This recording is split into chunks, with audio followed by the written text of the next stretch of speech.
welcome to the fourth episode of Investography's series. This is your fund manager speaking. This is actually the final episode for this calendar year. I'm sure you guys are aware of that. We do this, once a month. But this is also the final series for this decade. So we are actually wrapping up a decade now, and 2020 is actually the start of a new decade. I don't know how many of you have actually realized that 2020 is the start of a new decade, but it is.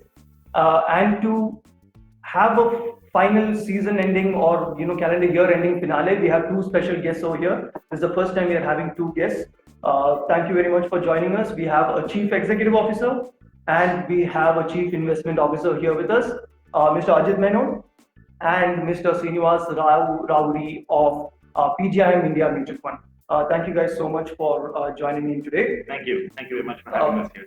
It's our pleasure, absolutely our pleasure, Ajit. So today the topic that we're going to be primarily discussing is what next for investors in the next decade. Like I said, we are entering into a new decade. So what next for investors over the new decade, right? So before we begin, I'm going to give a brief intro also about Mr. Ajit here and Mr. Srinivas. Mr. Ajit has been an industry veteran. He is an industry veteran.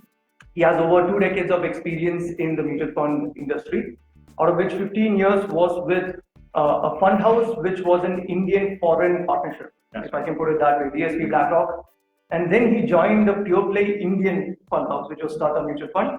And now, I don't know if it's for the first time, Ajit, but he's moved to a fund house which is purely international with PGI, right? So that is Ajit's brief intro. And Srinivas over here, he's also worked for 15 years, not at DSP, but he's worked with HDFC AMC for 15 years as a fund manager. But don't let 15 years fool you. He actually has over 24 years of experience in the capital market. He was just telling me the story of his journey as well before we began this Facebook Live, right? So these are our two guests, and we look forward to an interesting session today, right? So we'll start with you, Ajit, without wasting too much of time and people's attention is short. So the first question to you is why PGIM, right?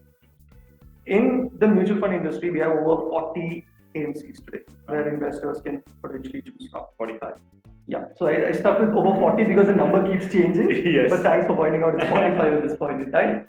So we have 45 AMCs. Yeah. And we also have seen a lot of exits by international fund management companies from India over the past few years. Yes. Right? BlackRock also being one, but that could be due to different reasons, but still there's been exits, right? So among all these AMCs now, why PGI? What makes PGI different for investors? I agree with you. I mean, for all of those international asset managers who have exited India, probably each of them had their own reasons for exiting. And let's talk just about PGIM, which is Prudential Global Investment Managers in a sense, though it's the brand name PGIM. I do believe that, today in the Indian markets, as you pointed out, more than 40 AMCs, we have about 8 multinational brands in the country. And as a brand and as a size of the brand, PGIM is the largest multinational brand represented in India, not by virtue of the assets that we manage in India, but as a global assets that we manage. PGIM is the largest mutual fund brand in India today. Internationally, globally, that is, it manages about $1.3 trillion of assets. It's roughly about 91 lakh crore. The whole mutual fund industry in India is about 27 lakh crore as we speak. So this is more than 3 times the size of that. So I do think that PGIM has a very good role to play in the Indian mutual fund industry for investors, for advisors.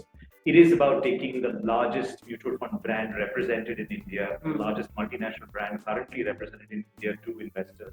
And we think it's a big responsibility. We will, of course, live up to the PGIM legacy of over 140 years here in India. That's a tagline as well, right? A legacy over 140 years. It is. And gain from experience is the kind of tagline that we have. That 140 years experience means a lot. I do also believe that, when you look at markets worldwide, brands, especially PGIM, for instance, is very keen on committing itself to the Indian market, for instance, as we are a very, very young population. The average age of our country is 28. We've got decades of savings and investments ahead of us. When you look at many of the international markets, the percentage of retirees are actually much, much more higher. Retirees tend to pull out of corpus or withdraw from their corpuses rather than add to it. These are markets that will add to mutual fund assets going forward. And in that sense, I think every brand would be interested in India. But surely for Prudential, we do see the potential of this market and to stay committed to it for the next many decades. Okay, so right. So you are an international brand. That's right. How does that really give you an edge? Because we all know that the Indian markets even today are influenced a lot by foreign influence. Right. Does having an international backer with the stature of PGIM add a level of edge that the other domestic AMCs may not have? I would say yes. Okay. I think at the end of the day, consistency of performance will speak for itself across all fund houses. Right. But if we believe that investment process is really the most important area of focus for any fund house, then clearly the 140 years of experience of Prudential and within that the experience of PGIM investment managers will definitely add a lot of value, and it is adding a lot of value to our investment processes, both on the equity side as well as on the fixed income side. Clearly, it is for the domestic team to build its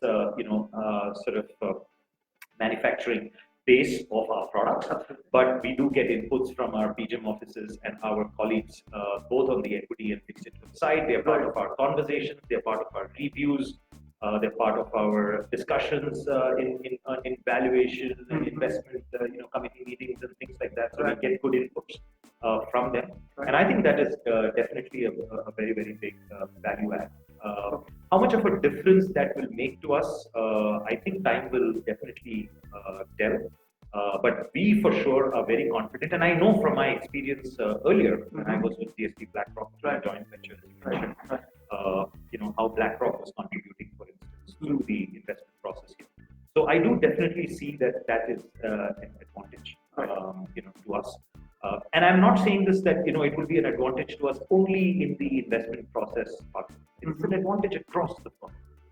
Whether it is processes across compliance and finance and operations, and customer service and sales, we have inputs from them constantly, and we can leverage that team for our work here. That's a big advantage. Sounds good. Ajit, you also mentioned a number, 27 lakh crores, right, which is the industry number today. That's right. And inflows keep coming into the markets, both equity and debt, despite equity markets really not living up to its full potential over the past few years, and debt going through its share of profits. Right, we have still managed to hit 27 lakh crore, and the growth has been fairly phenomenal, if I can put it that way, over the past few years. Yeah. Right?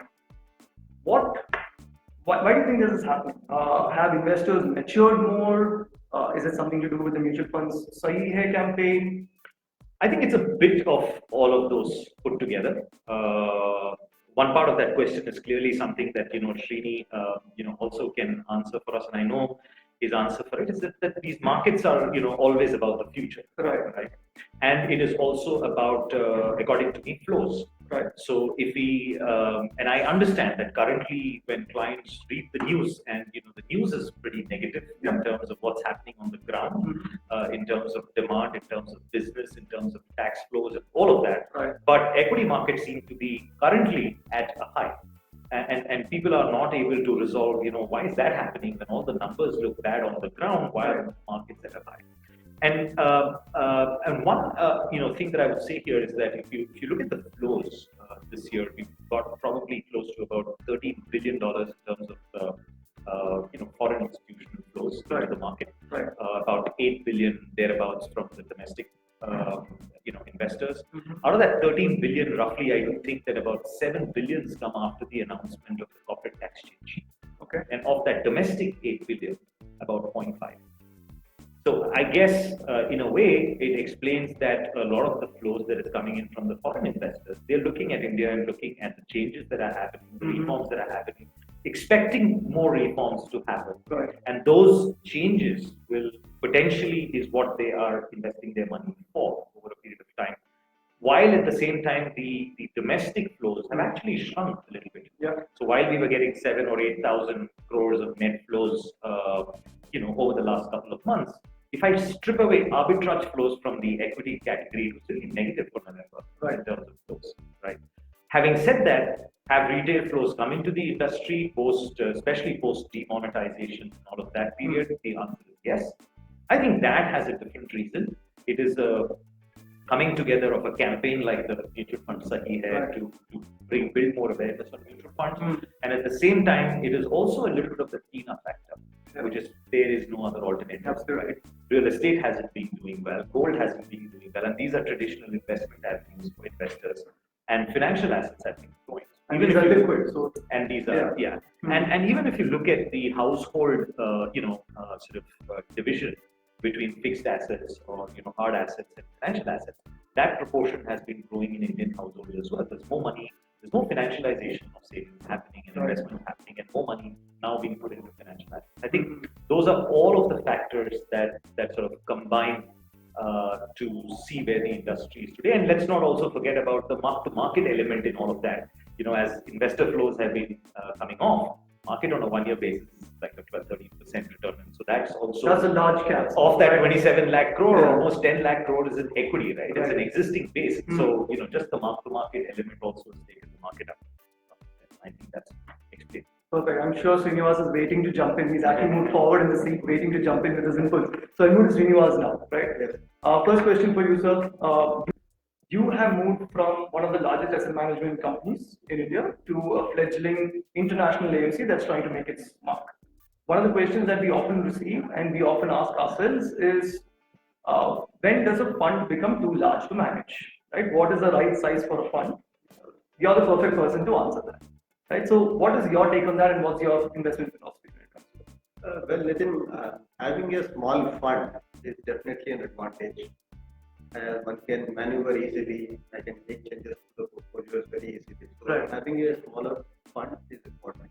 Also, I think we need to make a distinction between a fund house versus fund. Investor is putting money into a particular scheme or a fund. Correct. So a fund per se, smaller the better. But I think let us not attribute everything to that size alone. I think what is important are two aspects. One is, I think, stock selection is equally important. Let's take a banking sector. Without getting into stocks, if you bought 2 stocks, you would have done extremely well. Large liquid names. Right. But if you bought another 2 stocks, which are also equally large liquid, but your performance would have been very bad. Right. So I think everyone knows which stocks you're talking about. So there is no need to give names. Right. So I think the point number 1 is stock selection is very, very important. Number 2 is, see, in a large cap fund, I think even a large fund, we are still okay. But if you are managing a small or a mid cap fund, and the fund size becomes large, then it becomes even more challenging for a fund to perform. So what is the definition of large? If I can put you on the spot over here, it's okay if you can't answer it specifically, but for a mid and small cap fund, what's a reasonable AUM that you would be comfortable managing, or the industry could be comfortable managing? I would say, this is again a function of what is the market. Let's say if you're saying that mid and small cap, there are 100 stocks and the average traded volume is, let's say, 100 crores. Then it is okay to have a 4,000-5,000 crore fund. Right. So it's a function of, what is the average daily traded volume in the market, what is the market cap, and then the fund size. So if you see, you can't just look at only one number and try to conclude. If in a market, if the average trading volume is, let's say, 500 crores, and if the fund is 10,000 crores, it is still very much manageable. Correct. It's a function of, 3 things, not just one. So in the situation where we are, the Indian markets are in today, 5,000 crores could be a reasonable sum to manage. Yes. Right. Perfect. So let's jump into the question which a lot of people might want an answer to. Right. Like I said in the beginning, we are entering a new decade. 2020 is the start of a new decade. Right. What are the return expectations that investors should have over the next decade? And the reason I'm asking this is, if I can rewind a little now, in the 1990s, the Sensex returns on a CAGR basis was in the early 20%, right? Someone who invested early 1990s and held for 10 years would have seen a compounded growth of 20%. In the next decade that followed, in the 2000s, that fell to 13% for the Sensex, right? And in the decade that we are in today, if you look at a point-to-point Sensex returns, we are sub 10%, or we are in single digits. right? So the returns have been coming off sequentially decade over decade. How do you see this playing out over the next 10 years? I'm not talking short term, I'm talking long term. Yeah, sure. I think again, I know there are two ways to look at this. Point number one, I think you're starting early 90s. I would say India is a underdeveloped economy in early 90s. We were stock market, physical settlement. We were in a very different world. We had in 1991 crisis. So if you have a crisis and post that, when things improve, you'll see a huge return. And that is what we see. Right. So that is one part of the answer. Second part is which is more important is what kind of returns you get from equities is a function of what is the risk-free return that is there in the economy. So in 90s, if your inflation is 8-9% and your interest rate is 12-13%, so risk-free you are making 12-13%. Right. In equities there is a risk. If you are taking a risk, you need to be compensated for that risk. Correct. So I think when there is a risk return of 12-13%, getting 18-19-20% from equities is rational, logical. But for a period of time, as we see today, we are a developing economy. Right? Many people don't understand or accept this, but today we are the fifth largest economy in the world. Right. So we are a large economy. We are definitely much more efficient today than we were in 90s and where there is a license rush. Right? So A, we have become more efficient. B, if you see the risk-free rate of interest itself has come down to now we are saying the GSEC is 6.5%. So if risk-free is 6.5-7%, globally also equity returns are expected to be about 4% above the risk-free return. Right. So 6.5 plus 4% here and there. I think 10 to 12% or 4% above the risk-free rate of return is what is a rational expectation to have from investing in equities. This is over the next decade that you're saying, right? Yeah, if I'm saying today we are looking at 6.5 GSEC, and that's where I'm saying 10-12. If tomorrow this goes down, one could expect lower. If GSEC goes up, one can expect a higher. So investors over the next decade have to temper their expectations and not just look at historical returns. Definitely, right? That's correct. I just wanted to add something to this, Nitin, which is that when you're investing, we know that the simple principle of investing is that the old grandmother's tale: don't put all your eggs in one basket. If you have a good asset allocation, 90% of the returns that you will make on your portfolio is determined by the asset allocation that you have. Right. You've got equity, bonds, gold, real estate, commodity, currency. 6 things that you can do your asset allocation around. Right. Now, of all these 6 asset classes, equity is the only asset class that captures human ingenuity and human innovation.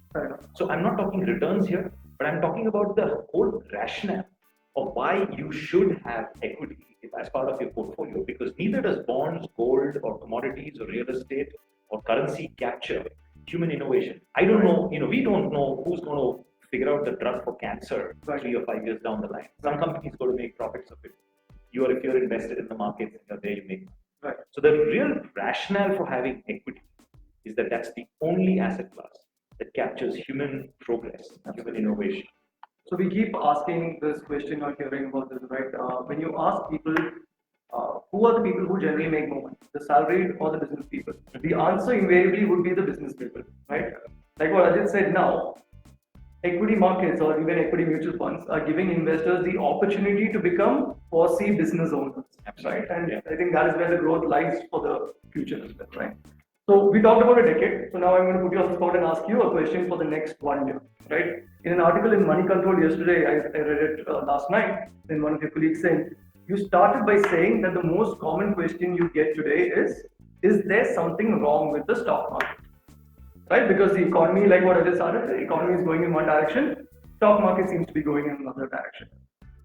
What are your thoughts? For people who haven't read the article, what are your thoughts? So, stock markets are always about future. In fact, way back in 2003, when GDP touched 4% and in December quarter, right. Actually that year markets have doubled. We have seen Sensex moving up from 3,000 to 6,000 levels. Right. What does it say? Markets are not looking at what is happening today. Markets are looking at what will happen tomorrow, direction. So it is a fact that we are going through one of the most challenging period in terms of economic growth. 4.5% GDP growth in September, and at think December quarter will be anything great. Right. So this is known to the market. Mm-hmm. Market is looking at what next from here, what will happen. When you see that, and when you see the performance of companies and what they are saying, I think we are definitely seeing a gradual improvement in economy. This, along with the fact that the tax rates are going to be lower, this along with the fact that the FY19 base itself is low, Right. we will see earnings getting better going forward. Mm-hmm. So markets are saying that yes, today is bad, but tomorrow is going to be better. Right. And that is what markets are factoring in when you're saying market things go point. So I won't ask you the technical questions about valuation because there's always going to be a debate on both sides of the table. But I'll ask you another question because we spoke about a decade also, and we are speaking about where the market and the economy is today, right?